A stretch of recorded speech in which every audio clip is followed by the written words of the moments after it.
naawa po ako kasi ito pong aso niya ni kuya ay ayun, natatabunan ng mga gamit ni kuya. Diyan na daw po nakatira yung kanyang aso. Naawa po ako kasi hindi po normal yung aso niya na nandito lang po palagi sa stroller niya.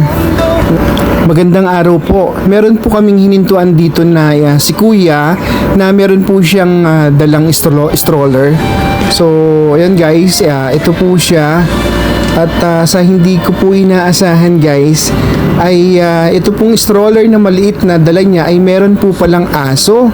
So, nandun po agad yung kahabagan ko kasi guys, napaka-init po ng panahon. Kita nyo naman po, si kuya po ay wala na pong damit dahil lang sabi niya po sa akin dito ay sobrang init daw po talaga.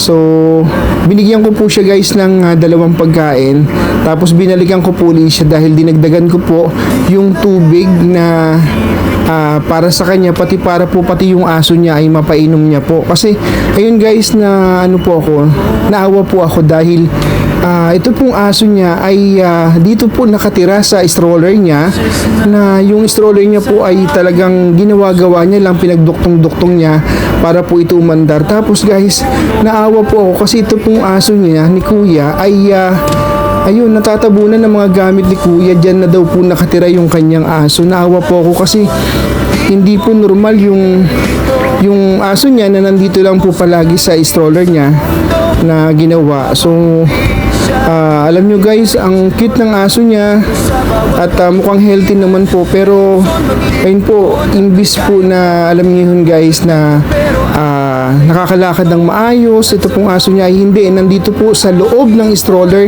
Kita nyo naman po na napakaliit na stroller. So naawa po talaga ako, kaya sabi ko kay kuya, baka po pwedeng yung aso niya ay paminsan-minsan o madalas ay tanggalin niya sa stroller. Tapos nagulat po ako guys, kala ko isa lang po yung aso na meron dito sa stroller, dalawa po pala. So ito guys, pinakita pa sa akin ni kuya, oh. Tingnan nyo po, ayan guys, dalawa po yung aso ni kuya dito sa stroller. Tsaka kung mapapansin nyo po yung kanyang stroller guys, talagang ginawa-gawa lang ni kuya para meron po siyang parang bahay ng kanyang dalawang aso.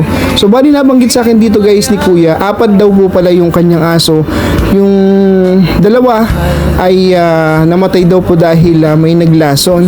So yun, nawa po ako kasi guys, ang liit lang po ng ano na to ng stroller na to. Tapos nakadagan pa yung mga gamit ni kuya dito po sa dalawang aso niya. So yan guys, so sabi ni kuya naman sa atin ay mahal na mahal niya daw po itong kanyang dalawang aso, kaya kahit saan daw po sila magpunta, saan siya magpunta ay kasama niya itong dalawang aso. Tapos naitanong ko po, paano po ang pamumuhay ng dalawang aso, normal po bang nakakakain? Tapos sabi niya, pag may nagbibigay po sa amin at pag meron po akong nadadaanan na may kumakain, hinihingi ko po sila ng pagkain. Ganun daw po yung status na ginagawa ang pamumuhay nila.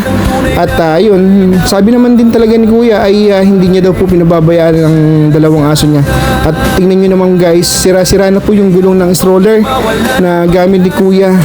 So ayun, sama po natin sa panalangin itong si kuya kasi talagang nakita ko naman po sa kanya yung kainteresaduhan na makapag-alaga ng dalawang aso. Ayun nga lang po guys, talagang dapat para po sa akin ay hindi sa ganito na mumuhay yung kanyang aso. So sama po natin sa panalangin guys itong si kuya, lalong-lalo na yung kanyang aso na makakain sa araw-araw ng maayos. Dalawa yung aso niya.